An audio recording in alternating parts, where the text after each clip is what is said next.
Alright, welcome to another episode of Pidini Doing Stuff and Filming It. Today we are going to be experimenting with some of these and some of these.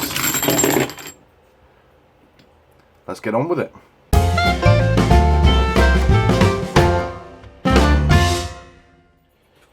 Right, so what we're actually going to be doing? Well, we're going to be taking a look at the effect that ambient temperature has on CO2 powered guns. In particular, it's going to be pistols because I don't actually own a CO2 powered rifle, but the effects are the same, trust me.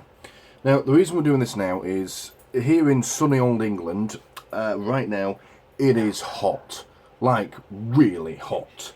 Highest recorded temperature today was 28 degrees Celsius where I live. It has been in the 30s in other parts of the country. I've no idea what 28 degrees Celsius is in America units, so I don't know, Google it if you like. Now, I know that's not especially hot. There's going to be people in other countries going, "Oh, it gets to 150 degrees on a daily basis here. What do you know, that's not hot." And A, no it doesn't. And B, there's a very good reason why it feels so much hotter here in the UK. And that is humidity. It's fucking awful. Anyway, putting that aside, it's one of the hottest days of the year. We're having a heat wave here at the moment. And whilst I was on my 19th shower of the day... Probably just going to take a couple more showers. I had a thought, had an idea for a video, so we're just making it now. And the plan is we're going to expose these little CO2 bulbs to a range of temperatures. And we're going to test them in a range of guns. I'm going to see what difference it makes. So we've got a few here. Let's have a proper look at them. We've got Webley's Service Revolver. We've got the Remington 1911. Yes, I know the original 1911 is Colt, yes I know, but this one's made by Remington. It's a replica, CO2 powered again. This one, interestingly, steel BBs. We've then got the Gammo P25 blowback, and we've also got a Crosman 2240. We've actually got two of these, in fact. We're going to do both. This one is an older model, second hand. I don't know how old it is, but it's at least a good few decades. The other one is about 2 years old, but very lightly used in those 2 years, so it's safe to say it's a new gun. And it's actually been modified as the other one. Nothing to the internals, but it does have a large silencer on the end and a stock. But we're going. So it looks like a rat catcher rifle. We're still going to use it, because it'll be interesting to see if there's any difference between old and new. So those are the guns that we're going to use. So it's going to be interesting to see how these different guns behave, because they all sort of enforce a slightly different shooting style. I'm also doing the widest selection of guns I can, just to get as much data as I can, so you know we can be as scientific as possible. So what we're going to do, we've got various different temperatures that we're going to have these at, and we'll go and look at the how we've achieved that in a minute. And we're going to do one of each in each gun, and we're just going to fire it and measure the speed of the projectile after every shot. We've got a chronograph that we're going to set up and use out on the range a bit later. Now, if I wanted to be really scientific, we would do a lot more shooting than that. We would have 100, 1,000 more of each individual temperature that we're going to go with, but A, I'm not sure these guns would last that number of shots. You're talking tens of thousands of shots. And B, I can't afford that shit. Pellets are fucking expensive at the moment. So, yeah, no, we're not going to do that. But it should still give us some results. We'll be able to see how each gun performs, because the temperature of the gun won't change. That will be outside in the normal, you know, hot weather that we've been having throughout. Only the temperature of these things will be changing. So it will give us some fairly decent data on that. And yeah, and we'll put them all on a graph and we'll show it on screen. We can have a look at how each one's performed, and there'll be a few subjective notes along the way. Alright, so that's the guns. The bulbs, I'll show you on here, they're all going to be the same one. They're standard 12 gram CO2 capsules, bulbs, whatever you want to call them, from Anglo Arms. Other brands are available, but this is what I've got. If I'm honest, I've never had issue with them. It says yes, 12 gram CO2 gas under, and there's a large space, pressure, do not puncture, okay, or heat over 120 degrees Fahrenheit or 49 degrees Celsius. So yeah, we'll just run this completely dry, and that'll give us a measure of shot count from each one, and as well as giving us velocity and therefore power. Alright, that's enough rambling, because I've probably already made this video far too fucking long and we haven't actually done any shooting yet. Let's go and have a look at the various conditions we'll put in these bulbs under, and then we'll outline the test conditions, how we're going to be doing that, set up the chronograph, and then we'll do the shooting, we'll do the testing, and then the very end of the video we'll have a look at the results, analyse them, talk through them, and draw our conclusions. So it's all very scientific. I feel like I'm on Mythbusters here. Right, so this is what we're going to do for the first temperature. This is going to be what we could call the hot batch. Essentially, we're going to leave them outside. Now, I'm not going to leave them in direct sunlight. Instead, we're going to make it a little bit more realistic and kill two birds with one stone. We're going to get a pair of jeans. Not these jeans, because these are nice and dry. I've got a set in the washing machine at the moment that we're going to use instead. And we're going to hang them up outside with the capsules in the pocket. The idea being that will simulate them being in your pocket whilst you're down the range or in the field shooting or whatever. So if we put them in there, they're out of direct sunlight, but there will be sunlight on the clothing as there will be whilst you're wearing it, and they'll get all nice and toasty and warm in there. So that's the first batch. And I suppose we could call that the warm group. Second one is going to be... Right, so second lot are going to be here in the fridge. I've already stuck these in. As you can see, they're the exact same ones. I'm just going to put them in the door of the fridge. I mean, it doesn't really matter where they go. I could put them to the back and get them maybe a degree or so colder. At the moment on my gauge, it's actually a bit out of spec. It's at about 10 degrees, which is a little concerning. I have turned it up. We're going to see what it's like overnight. So, yeah, ideally I want to get them down to between 0 and 5, because that's where it's supposed to be, between 0 and 5 degrees Celsius, that is. But also I want to try and simulate, a nice, harsh winter's day when you're out and about. So, I'll tell you what we'll do. We'll turn this up a notch and we'll see if we can get it down to the right temperature. But that's test group number 2. Let's go have a look at test group number 3. Right, test group number 3. The freezer. Now, I haven't put a thermometer to...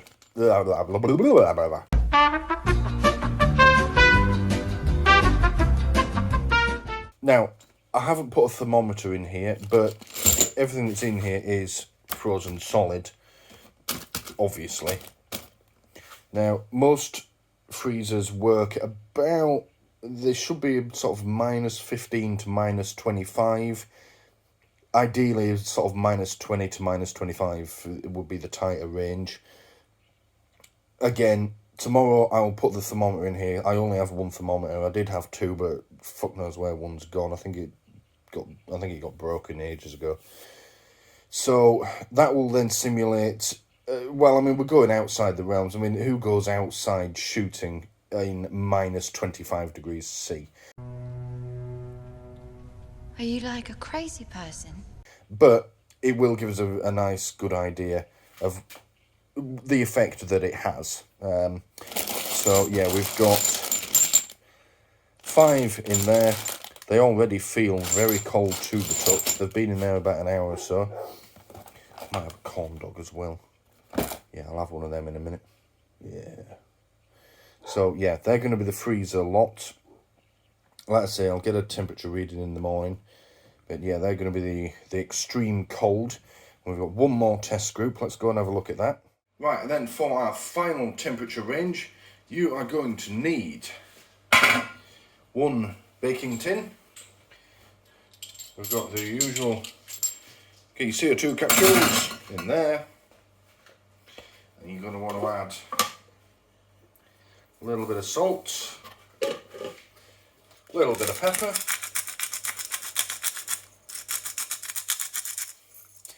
and you're going to want to bake those at about 200 Celsius for an hour to an hour and a half, and then we'll get them in the guns and we'll see how they perform.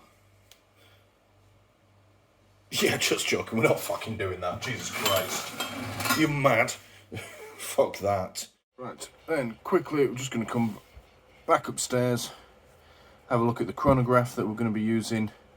It's nothing fancy, doesn't need to be. This is a FFWG E9800X. Now, I'll be honest, this was cheap as chips. Can't remember how much, but if I manage to find out, I'll put it on the screen now. It was on wish.com. I don't know, actually, I don't know why they're a .com, because I've only ever used the app. And they do have a website. Fuck it. Got it on Wish, but that's all there is to it. You turn it on there. It does the job. It's accurate enough. Well, as it's accurate enough, it is accurate. We've tested it at the range against other more expensive chronographs, and it was giving the same results. So, can't fault it on that front. It is capable of all these things. You know, it can display all your shots going back. It can store, I don't know, like several hundred shots in here and give you the readout. So we'll have it set up, and all you do is you just get it as close as you can to it and shoot through it. The sensors are in there, and then it gives you a readout, and that's it. Nice and simple bit of kit. So yeah, let's go and get some shooting done.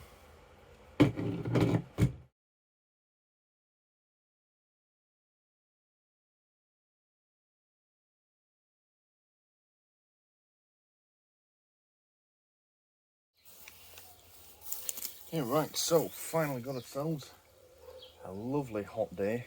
It's in the low 30s at the moment. I don't know the exact temperature. There's a thermometer just over here, hang on. So there's a thermometer just inside my shooting hide, just out of shot. And that's reading 28 in the shade. So yeah, low 30s out here in the sun is probably about right. We've got our setup here. Got the, I forgot what it's bloody well called now. The thingy-bob here on this basic tripod. This is just a spare one I have lying around, but it's perfect for this sort of work. Chronograph, that's what it's called. Fucking idiot, Stu. And I've decided we're not going to do all the guns that I showed you earlier, for the simple fact that it comes back to the cost of living crisis again. Everything's going up at the moment. Tins of pellets, depending on which ones you buy, have gone up by between 30% and 300%. So, and what we're doing here is we're basically just wasting pellets. I mean, you know, for a reason, but we're not shooting at anything. We're just getting readings and seeing how many we can shoot. So I'm not really willing to waste that many pellets. So what we're going to do, we're going to use the Webley Service Revolver, 177 6 shots, and we're going to use the Crosman 2240. That's a 2.2 single shot. I think that should give us that should give us a decent range of data just from these two. I have done tests with this one before, and you'd be surprised at the shot count that you get from it. And that was testing it on a winter's day some time ago. Now, if this goes the way I think it's going to do, we should get even more out of this. This one, obviously, you get a lower shot count, but that's to be expected. It's much more powerful. It's like 5-6 times as powerful, and it's moving a much larger projectile. But it should give us some decent data. So, we're going to start with, we'll do the direct sunlight CO2 bulbs first, which are just behind the camera. And then we'll do the ones that have been sitting in the jeans pocket in the sun, and then we can work through the others. So what we're going to do, turn the chronograph on. I'm basically just going to shoot through here, and it'll give a little readout each time I do. There we go. So it gives a little readout in feet per second. Now, previous tests I've done, I've written that down. I'm not going to do that here. I'm just going to do the shots. I'm going to call out the number, and then when I do the edit, I'll be able to hear myself and I'll write it down, and we'll be able to look at graphs and charts and other geeky stuff in the meantime. So, what should we start with? Screw it. We'll start with the Crosman, and yeah, we'll see what results we can get. Essentially, we're just going to shoot it until it feels like the bulb is empty, until the gun stops working, essentially. That'll either be when it won't shoot anymore, or this thing will eventually stop registering the pellets going through it. If they're going too slowly, it doesn't read them, so we'll call that the end, and we'll say that that bulb is done. And yeah, we're looking for shot count and velocity and consistency, and we'll have a look at all that. Right, let's get going then, shall we? I'll stop blabbering away. Do have a propensity for verbosity. Starting with the Crosman 2240, we're using Crosman pellets, 2.2 caliber. Yeah, they're the pointed variety. I use these all the time in these guns. They work pretty well. I mean, that makes sense, you know. Crosman gun, Crosman pellets. That's not always the case, but in this case, yeah, they work pretty well. And where possible, I'm going to use the same pellets for each test, for each temperature test. I've got another tin of these, so we should have more than enough. Yeah, unless we get some insane shot count from it, but somehow I don't think we're gonna. So yeah, let's go and get a bulb. Typically the sun's just gone behind a cloud just as we're about to start one of the temperature tests, but it should only be temporary. So yeah, starting with the Crosman.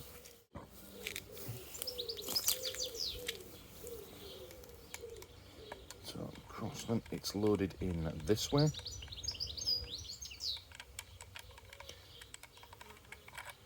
These ones that have been in direct sunlight all day are actually warm to the touch. So this should be interesting.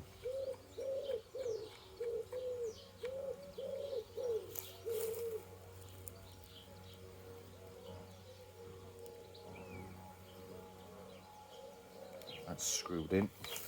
Once the bulb is in, you should consider it live.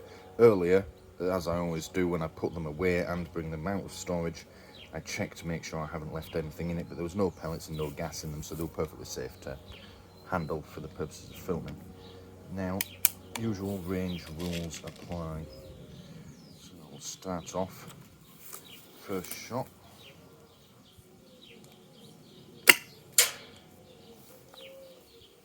.99 FPS. Interestingly, the first shot with these 2240s is always a dud. So this second one should be more interesting.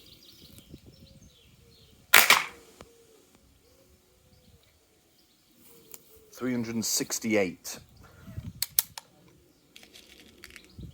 Now I haven't shot this gun in a while, but that was a lot. That was a loud muzzle report.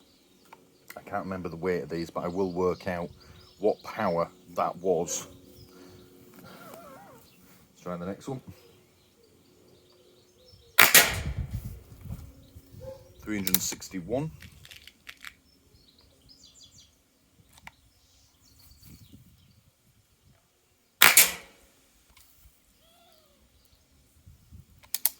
We'll call that a misread. That's reading 120. From the muzzle report, I don't think that was correct, so we'll disregard that one.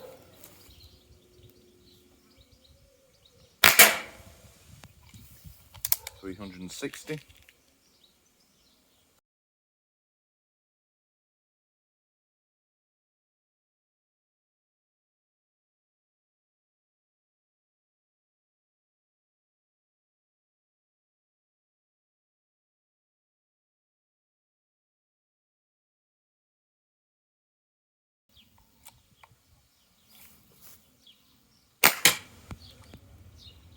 .263. Interestingly, the muzzle report's dropping away now, and these 2240s, when they're starting to run low on gas, they make, I describe it as like a damp fart sound. Just getting hints of that coming through now. We're on 24 shots.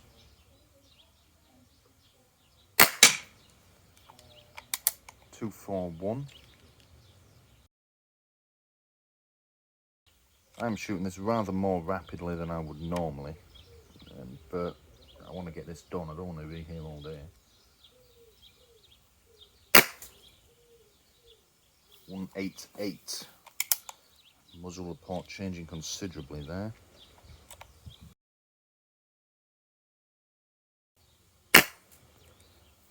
112.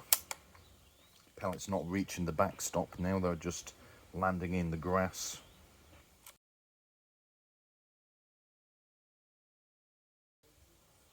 There we go.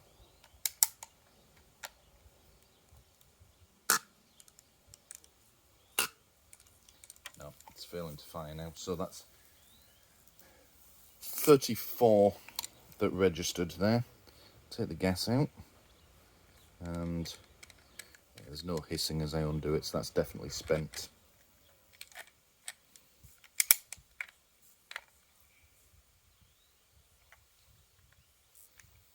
And let's see if I can angle it. I don't know if that will come across on the camera, but the breech is open. You notice there's no daylight coming through the barrel. That's because there's a pellet stuck in there. I have to go and get the rod and clear that out before we continue. Okay, so got the rod out, but then in the end, didn't actually need it. Try and show you that's the pellet that just came out. And if it will focus, there is no grooves on it. It hasn't gripped the rifling, which says to me that there wasn't enough gas behind it to expand the skirt and make it spin. And yeah, I didn't actually have to push it out with the rod. I just sort of shook the gun and it fell back out. Yeah, a little tap and it came straight out. Tap it with the rod rather, and then yeah, give it a little shake, but it was not stuck in there at all. It just came straight back out. Alright, let's do the ones that have been in the jeans pocket, same gun. Now, interestingly, these feel ever so slightly warmer to the touch. I mean, I suppose the jeans are a dark blue colour. Maybe it's warmed them up a bit more. It's not what I was going for. I'm expecting similar results to direct sunlight with this. I don't think it's going to make that much difference. Let's just reset this old girl. Right, so back on feet per second, loaded. So this is jeans pocket test. Let's say expecting very similar results. First shot tends to be a dud, remember.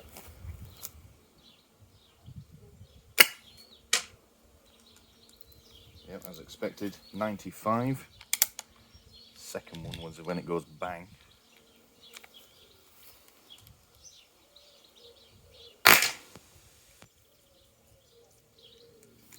Jesus Christ. That was loud, but it didn't register. Fuck's sake. Let's try again.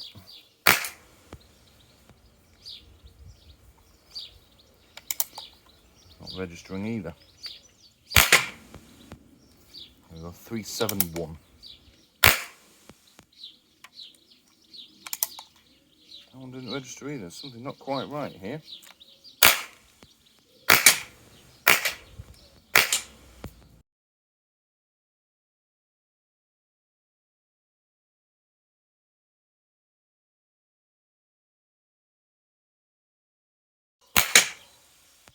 .304.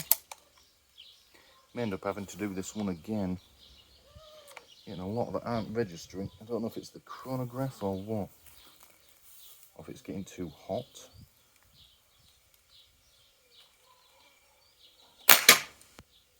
.296.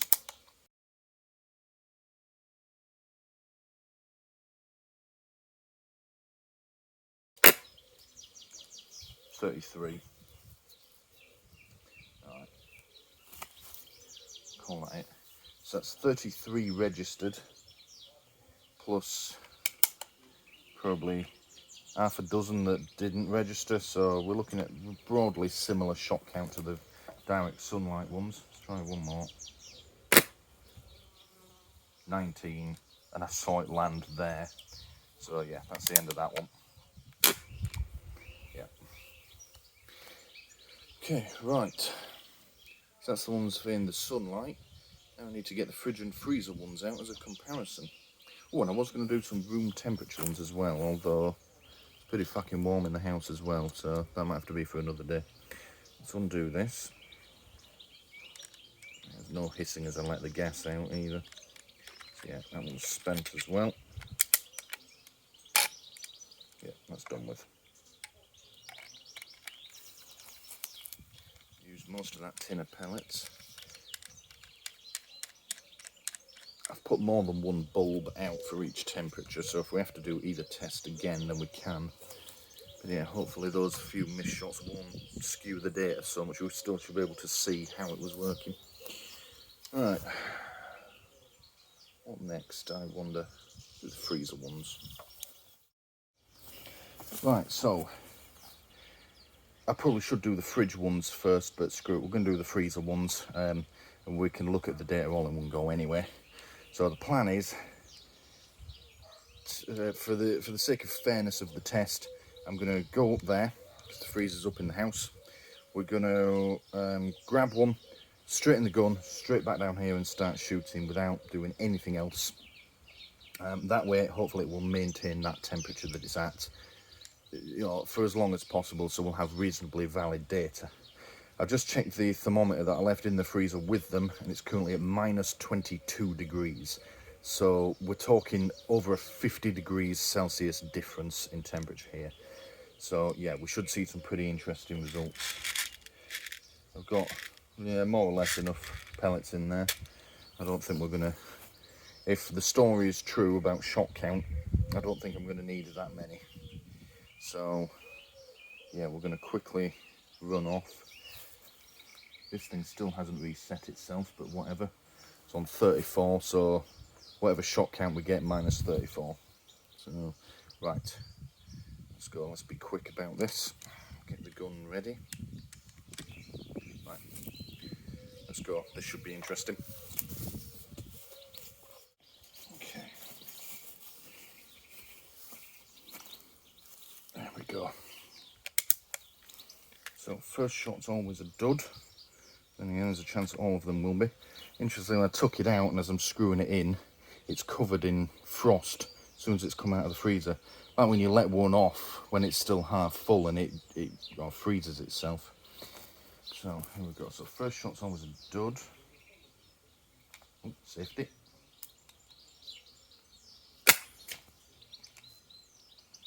$126. Interesting.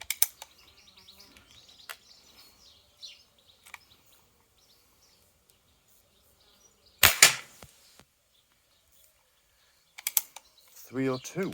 I was not expecting that. I was expecting it to barely work.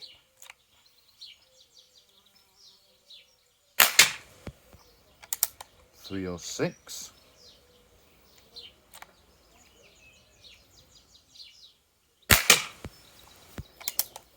$302.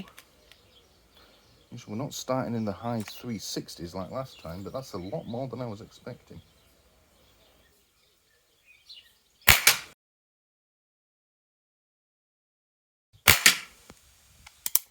$324, continuing to climb.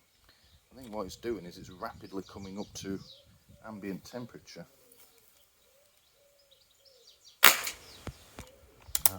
Failure. Muzzle report keeps getting louder though.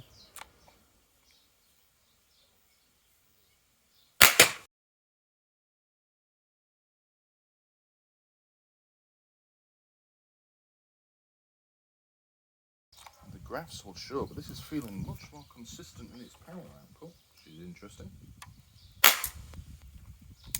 306. 289. Muzzle report change there. I think this is, we're getting to the end.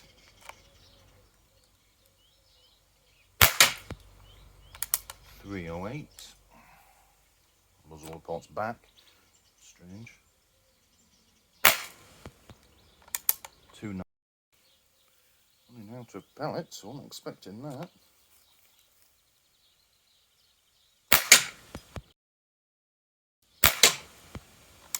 288.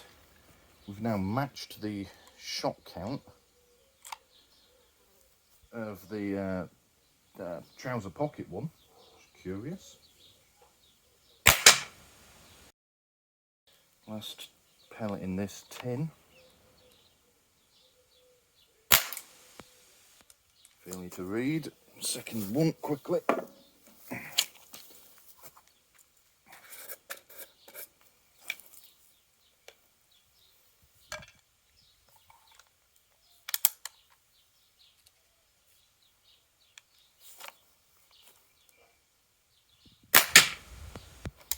.266.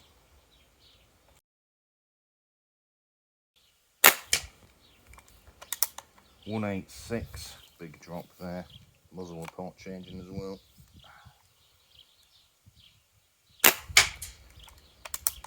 Failure to read. Failure to read. Failure to read. Failure to read again. Just one more reading from you, piece of shit. That'd be nice. What's all to do with these? 29. We'll do one more. I think that's going to be it. And that one didn't even come out in the end.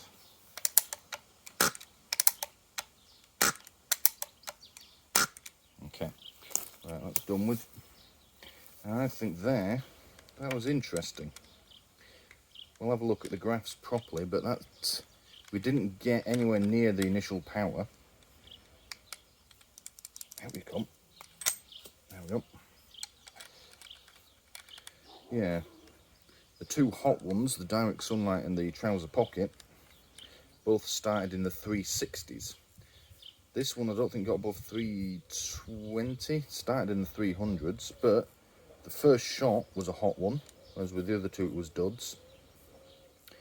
And it seemed to stay consistent for longer. It sort of stayed around that 300 to 320 mark. And I'll do a proper count up in a minute. We have at least met or exceeded the shot count. And that's with the freeze ones, which is conventional wisdom. That's not supposed to be how it works. The story goes that the colder it is, the less well your guns perform. Although that would indicate that it's better performing if you freeze your bulbs beforehand. Whatever. Right, quick drinks. I'm getting really hot out here. And then we're going to attempt the fridge one with this. And then we've got to do it all again with the Webley revolver. Right. Fucking hot out here. It's amazing what a sit down in the shade and a cold drink can do for you. I feel rather refreshed now. I realised something as well whilst I was taking a break. We're not going to be able to do the test with the Webley today. And the reason being is, well, I don't think I have enough pellets. Now, I did a pellet test August of last year, August of 2021, with this, not a pellet test, a power test, as part of a review that I was writing on this gun, which I may or may not turn into a video at some point in the future as well. Anywho, rather impressively, this got a shot count of 98 pellets before it was pretty much unshootable. Interestingly though, it was still working. I looked back over my notes, it was still working, it's just that the pellets were sort of plopping out. So I could easily have gotten over 100 shots from it. Now, given that we've got 4 different temperatures, 4 different tests that we have to do with it, that's going to be at least 400 pellets. And I've got 400 177 pellets, but not all the same type. I'm running quite low, I need to restock. So we're going to shelve the test with the Webley for now. What I'll probably do is make another video testing this gun and maybe a few others under the same circumstances. For today though, we're going to finish the test with the Crosman, and then we'll go and look at the data, and then if and when I decide to do another test, say when I've restocked my pellet supply, we can do it with the Webley and some of the other guns. So yeah, we're going to do the fridge one of the Crosman, and then that's all of them done. and then we can go and look at some of the data and try and analyse what some of it means, because we've got some interesting results from the freezer one at least anyway. So let's put the Webley away for now.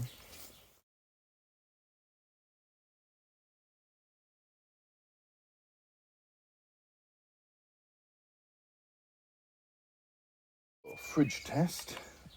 Let's put this back to what it's supposed to be. Fridge test. So this bulb is sitting at 4 to 5 degrees according to the thermometer. Maybe a little cooler. The fridge is meant to be sort of between 0 and 5, but it's a fucking hot day out today, so I'm not surprised it's at the higher end of that. So this would simulate a cold day shooting in theory. The freezer one was interesting, so I think the fridge one should be just as interesting.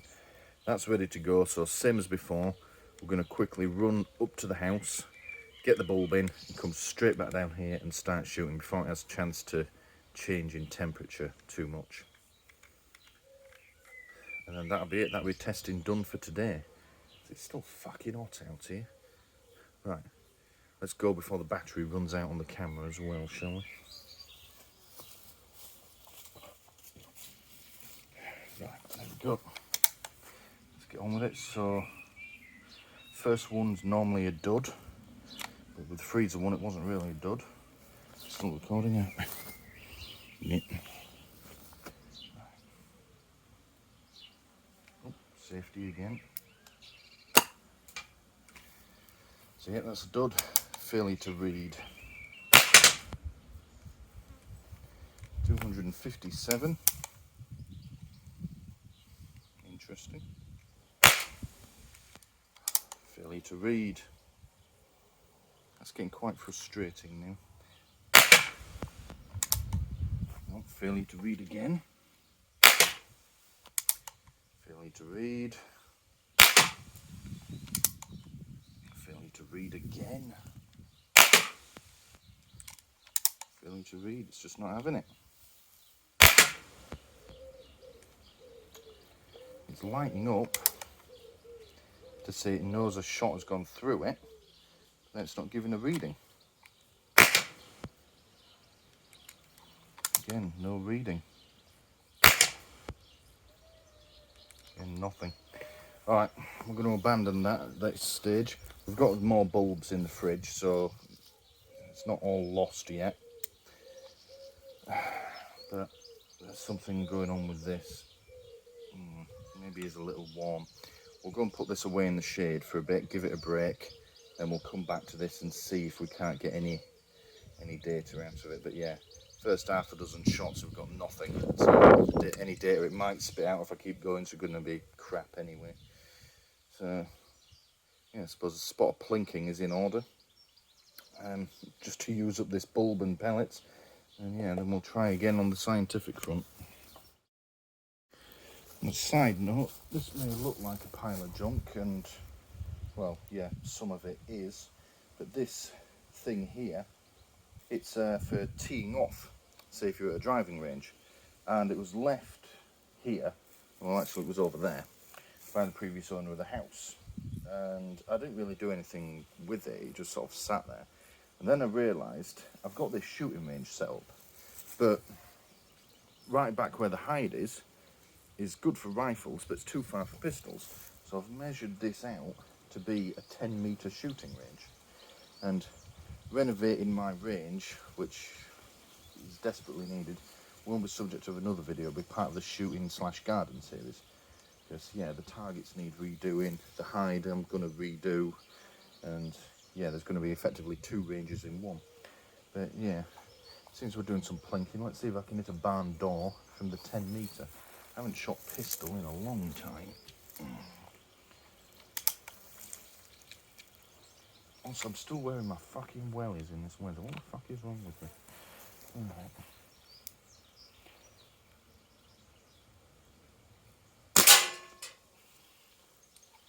Jovie hit it.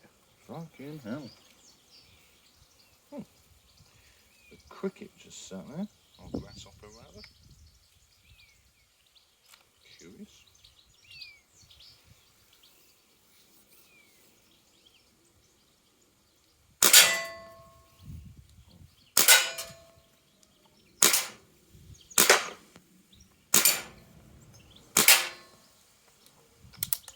I'm not the best pistol shot, not even close.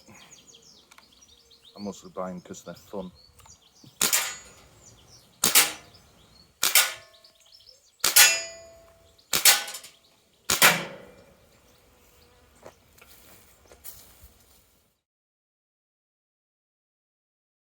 Back to it.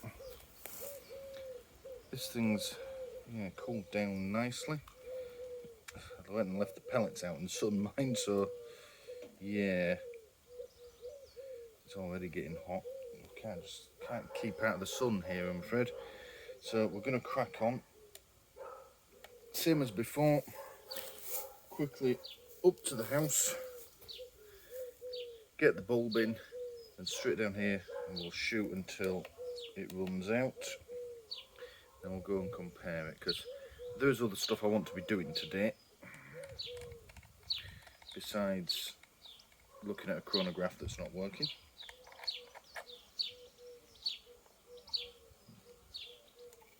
So yeah, that's it. Quickly up to the house, straight down here, shoot until it stops, and then we'll have as data.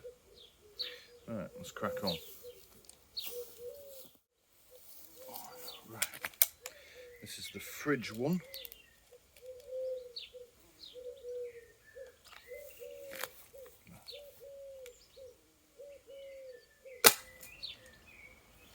No reading. First one's always a dud anyway.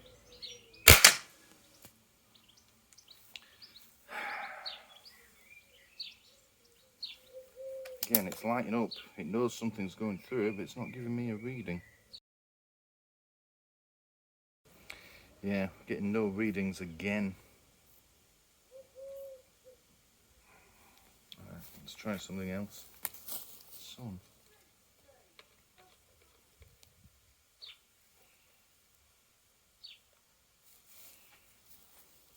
Just try it straight down.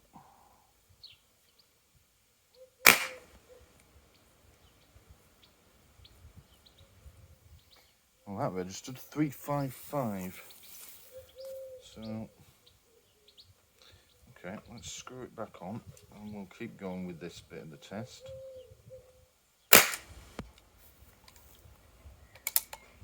Reading of 0. 0 again. I wonder if it's because it's in the sun. Let's go over here. Just over here in the shade, see if this will give me any reading. I mean, we're going to have to change the bulb anyway now. It's ruined as this test, but...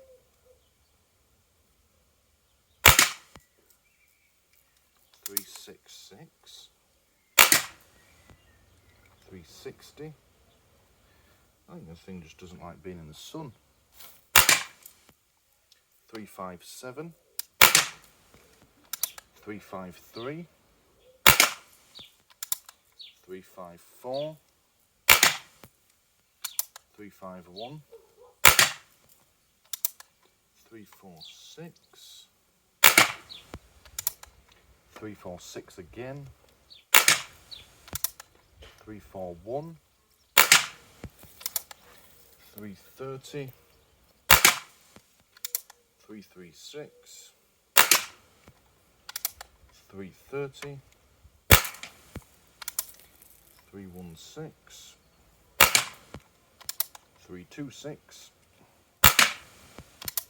322. 318. 312. 306.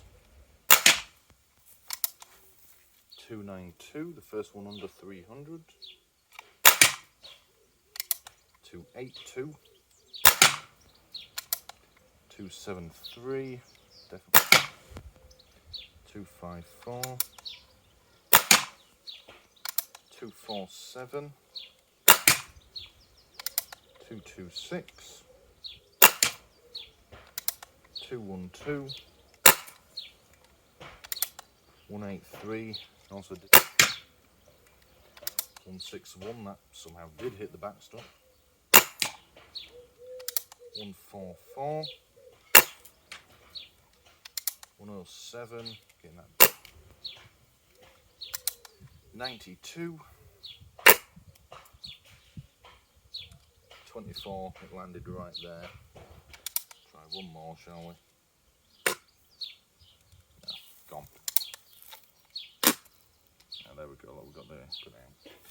Okay, so that's 32 plus probably half a dozen where it didn't read. So about the same shot count. So it's going to be in the arc. But I'm surprised that we didn't see bigger differences than that. I honestly thought that. Come on. Whatever. I honestly thought that the one in the freezer would give us barely any shots and be so low on power it's not worth doing. You know, that's talk to someone down the range. They what's it like shooting CO2 in cold weather? Well, it don't bloody work unless it's warm. And the pellet don't make it out the barrel. There we go. But apparently that's not the case. Shot count appears to be unaffected. Now I've decided throughout recording this that this isn't going to be a one-off video. I'm going to keep exploring this whole temperature and CO2 relationship, but we should have some just about usable data from today with this gun.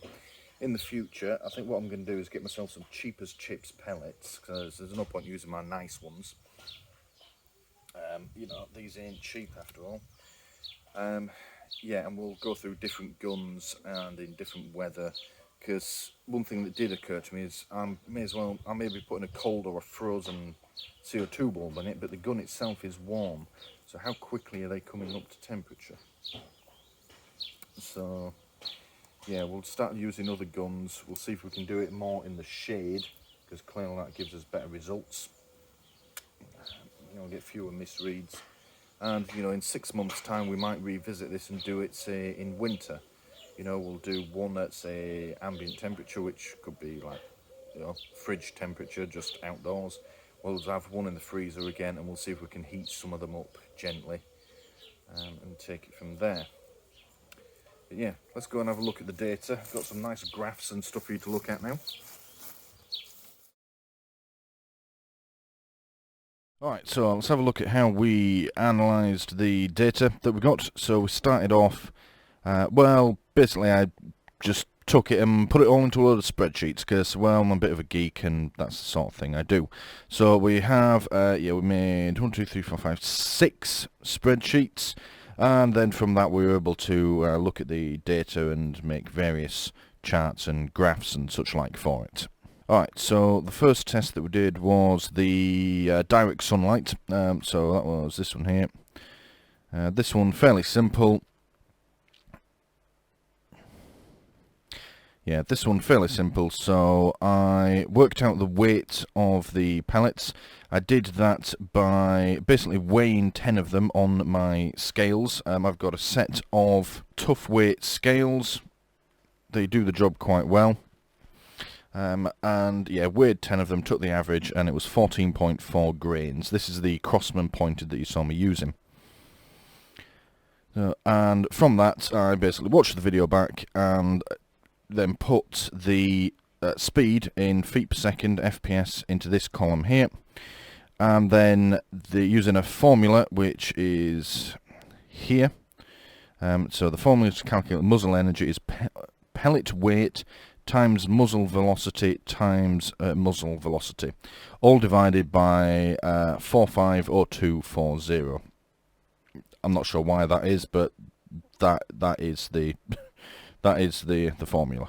And then using that formula, which as you can see is shown up here, if you're looking for how to put that into Excel or in this case OpenOffice calculator, that's it right there. In fact, I'll show it a bit bigger on the screen now. No, that's enough. So yeah, we've got the velocity, you've got the power, the weight of the pellet, and then that shows you the power output here in foot-pounds.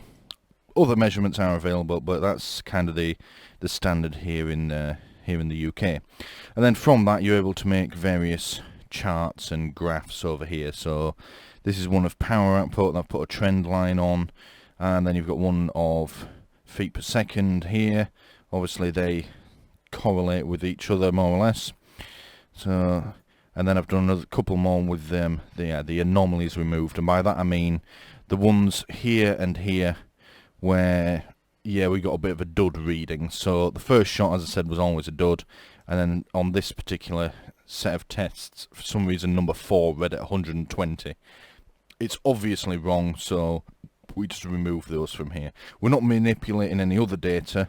You'll just notice down here it starts at 2 and goes 2, 3, 5, 6, 7, 8, 9, 10. And so it starts at 1, 2, 3, 4. That's all it is. So it just makes it look a bit smoother, which is okay to look at, but it doesn't really give us any comparison. So what we did instead, we made a whole new one, because like I said, I just love spreadsheets. So from this, we basically just combined all our data. So these are our velocity readouts. You've got direct sunlight, trouser pocket, freezer and fridge. And then using the same formula as before, we've got direct sunlight, trouser, freezer and fridge in power. This then allows us to make rather more impressive looking graphs like these here, or should I say these here, which puts each one in a different colour. So blue is direct sunlight, the reddy orangey here is trouser pocket, yellow is freezer and green is fridge. I didn't choose the colours, but I just left them as it came. The problem we've got here is the anomalies kind of ruin what we're looking at, especially with the yellow one, the freezer one, because we've got so many duff readings on that. You can sort of follow the line along, but then it just kind of breaks up that much, and it just makes it all very busy and difficult to follow. So what we are going to do is we're going to do what we did before, remove the duff results, which are shown here in red. Again, we're not manipulating any of the other data, we're just taking out the ones that we know are false readings, and then we're working off the others. Right, so to clean the data, as I'm calling it, I did a quick copy and paste on this spreadsheet here, which has got all my combined data in, and then just renamed it Combined Data Cleaned. And we'll have a look at this one, which is here. So all I've done is just deleted the duff ones out of here, simple as that, and then done the same over here in the power side of things. That's all there is to it. Like I say, I haven't manipulated this in any way. I did think about shunting the data up to fill the gaps, but then that's going to affect my shot count, which is an important point that we're going to come on to in a bit. But what that then makes the graph do is just ignore the blank ones. If we put a 0 in there, then you get all these lines going up and down on both of them. But instead it just ignores them. When we go to the bigger ones, you can see here, they're looking a lot neater and tidier. Oh, look the right way, Stuart. Yeah, they're looking a lot neater and tidier and a lot easier to read.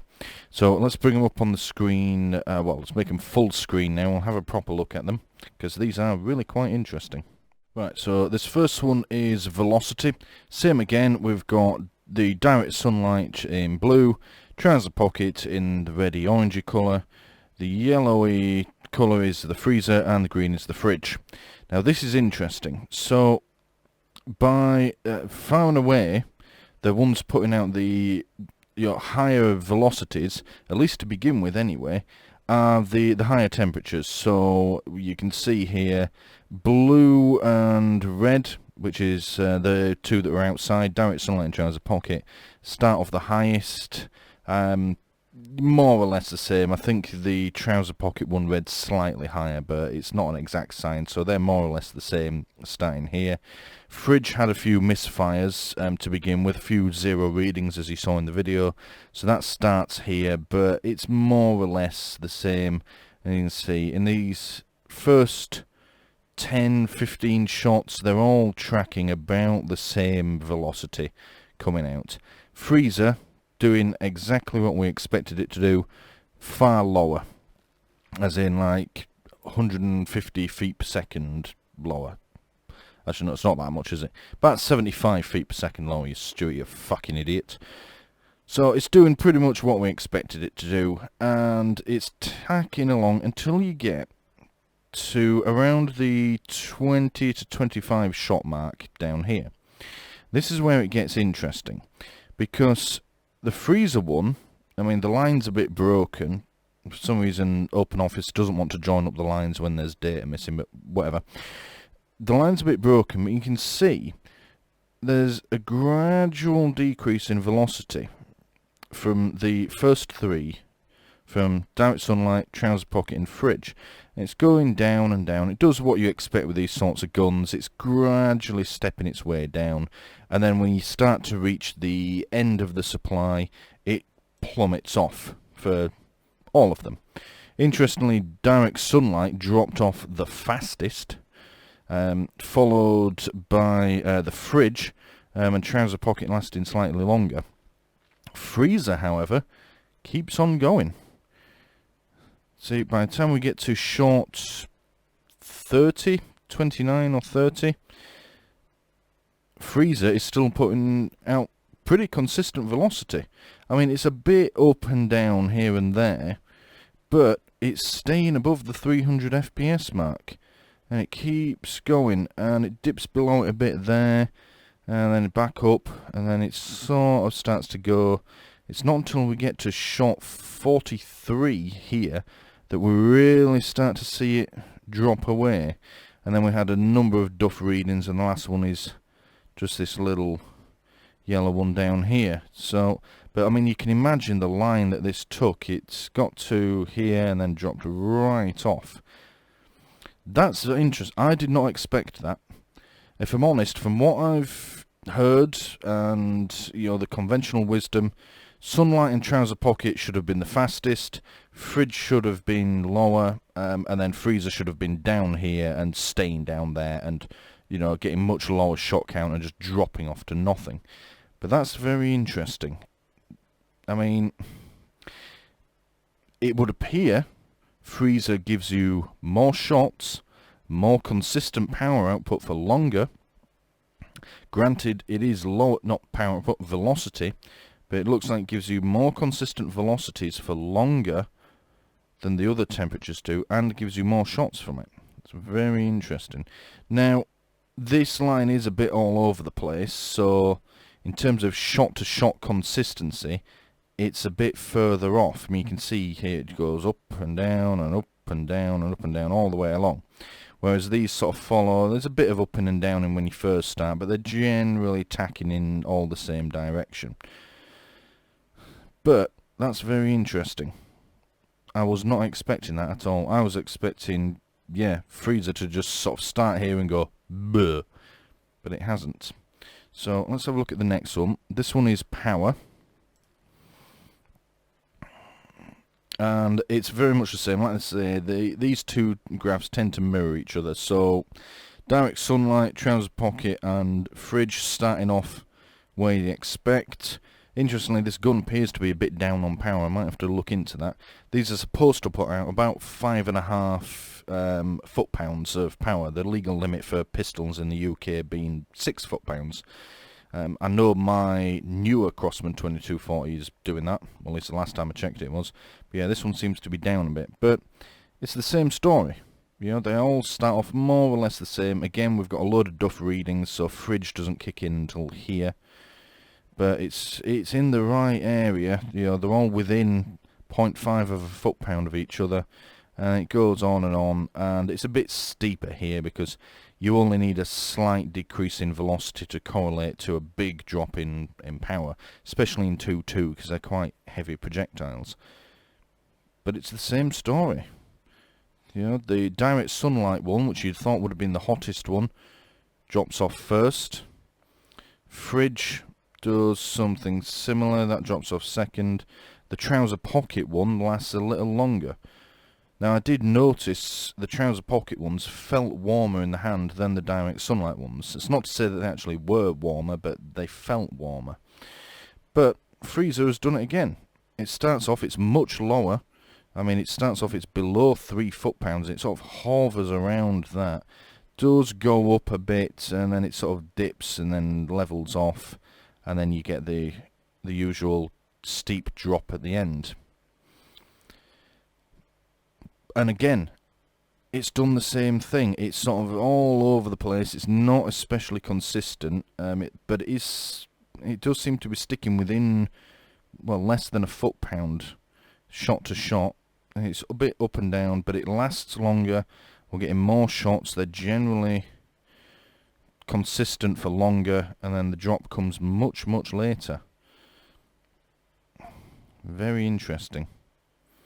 So yeah, these are much smoother lines. You know, once you get past this first bit, these are much smoother lines, but it's dropping out a lot faster. Very interesting. Alright, and the last chart I wanted to show you. Shot count. Just done a simple column graph for this. Yeah, direct sunlight gets the fewest at 34. Trouser pocket coming in at 45. The fridge coming in at 41. But by far and away, the winner on shot count is the freezer pellets. Not the freezer bulbs, rather. 57 shots. I mean, again, it's just, you know, conventional wisdom is that it shouldn't be performing at all at those temperatures. You know, it was like minus 20 to minus 25 when it went in, that gas. And yet there it is. So, yeah, not what I was expecting at all. And very interesting to look at.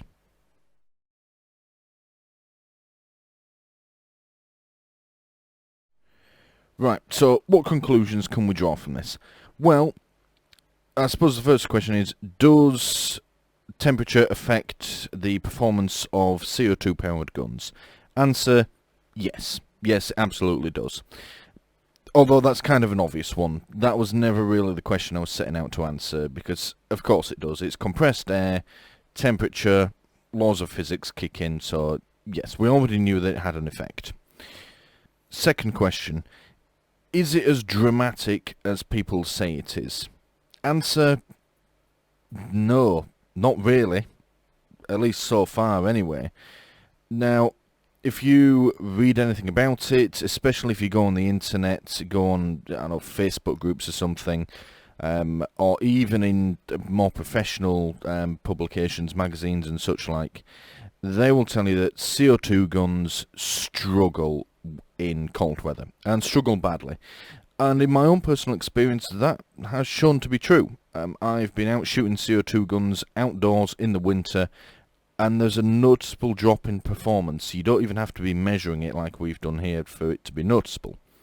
However, what a lot of people, I don't know if they believe this, or if it's just exaggeration, I don't know what it is. But a lot of people say that CO2 guns become completely useless in winter, and, you know, the pellet won't make it out of the barrel, and all this lot. It's like, well, looking at this, it can be minus 20, and the gun will still perform pretty okay. And depending on how you measure your performance, it may actually do better than it does in the summer. So that's something to consider there. Right, so question 3, and this is probably quite an important one. Why? Why did we get the results that we got? Now, if we look at the... let's go back to the pictures. Right, so we'll look at the velocity one. It don't really matter if we look at this or the power one. They, like I say, they both mirror each other. So why have we got these results? Now, conventional wisdom is the higher the temperature, the more pressure, and therefore the greater performance you're going to get from these sorts of guns. And that kind of tracks initially. If you look, see the higher temperatures, direct sunlight, trouser pocket, they're the highest, and fridge isn't that far behind either. And of course, as you would expect to begin with, freezer is way down, like way down. But it's not as way down as I thought it was going to be. Now, conventional wisdom is, if it gets cold, your CO2 guns will do very badly indeed. The temperature that I was putting those freezer capsules at minus 20 if the story in the bluster is to be believed, it shouldn't have worked at all, or barely worked, and yet it did, and it didn't actually do that badly either. What surprised me was how long the freezer capsules kept going. They stayed consistent, and we got a much higher shot count. I mean, comparing the lowest number, direct sunlight, at 33, and then freezer got to 56. I mean, that's a lot more. You know, that's an extra 23 shots. Yeah, that's not just like one or two here or there. That's a big difference. And it held on to its power level a lot longer. The power level was lower, but it did keep going a lot longer. And the question is, why has it done that? And I think the answer comes back to the pressure, and in some parts the conditions under which we were doing this test. Now, when you have it exposed to higher sunlight, of course, that gas inside that capsule wants to expand more. And when it does that, you therefore have the relative pressure between inside the capsule and outside the capsule is higher. And so when you start letting that gas out, it's going to come out faster.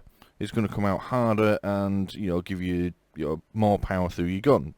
That's what you do. If you want more power, you increase the gas pressure, and it gives you greater velocity and greater power. That's how it works. It's fairly simple. The problem with that, I think, lies partly in the design as well, because these guns are unregulated.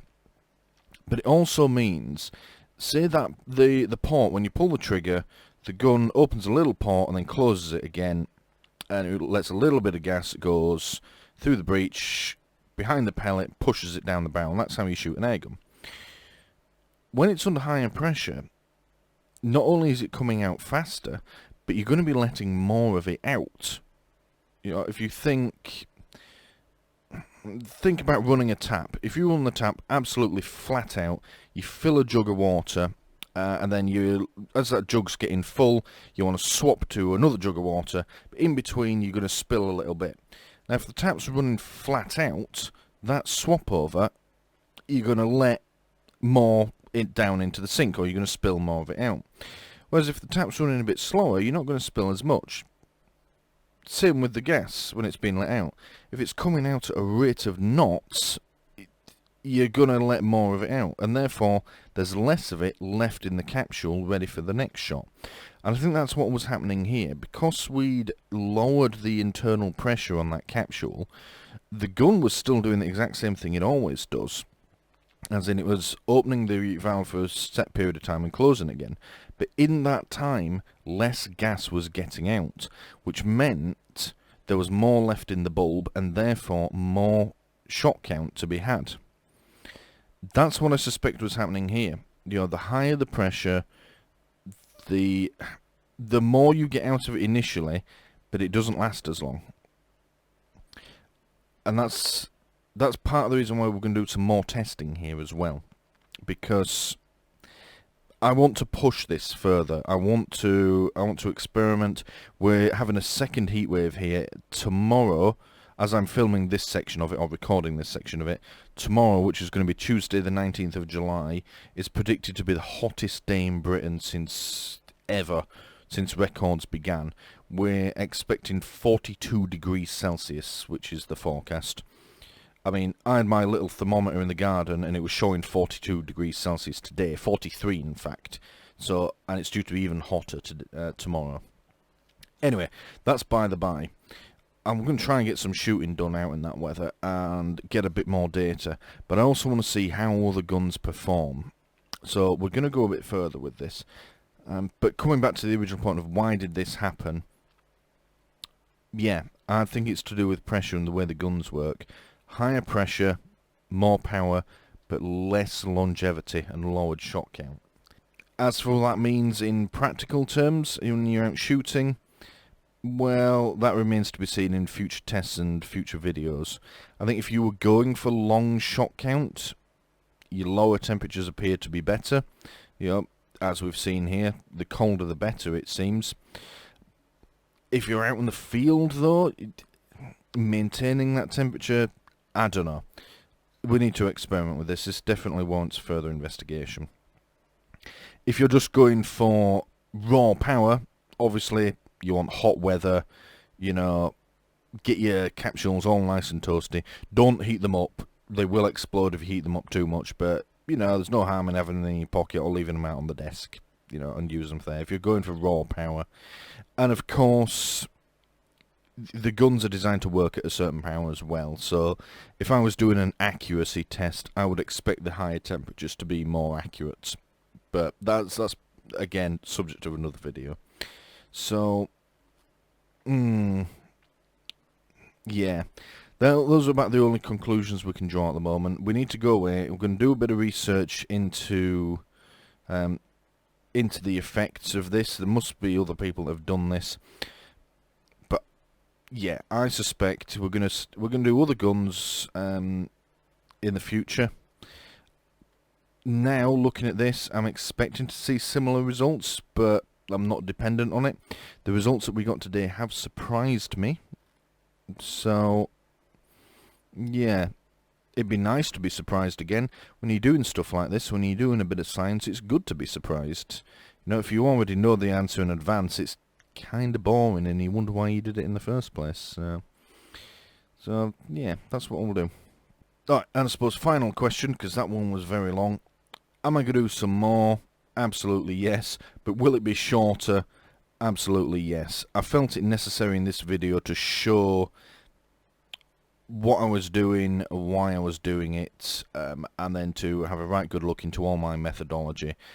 I've learnt a fair bit along the way as well, so I think I'm going to improve on my methodology. We know now why the chronograph was being somewhat unreliable. Apparently it doesn't like direct sunlight.